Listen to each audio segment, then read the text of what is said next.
Okay Chaitra, కోపంలో decisions తీసుకోకు. కోపం కాదు, భయం శివ. ఎంత ఆలోచించినా అవే గుర్తొస్తున్నాయి. అది రీజనా? అదొక రీజనా?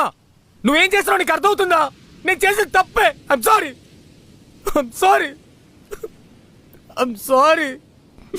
Please Chaitra, I love you Chaitra.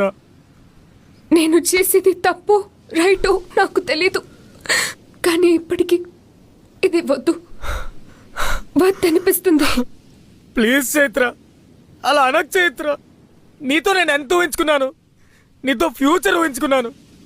నువ్వు ఇప్పుడు ఇలా మాట్లాడుతుంటే ఎంత లవ్ చేసే చైత్ర నిన్ను.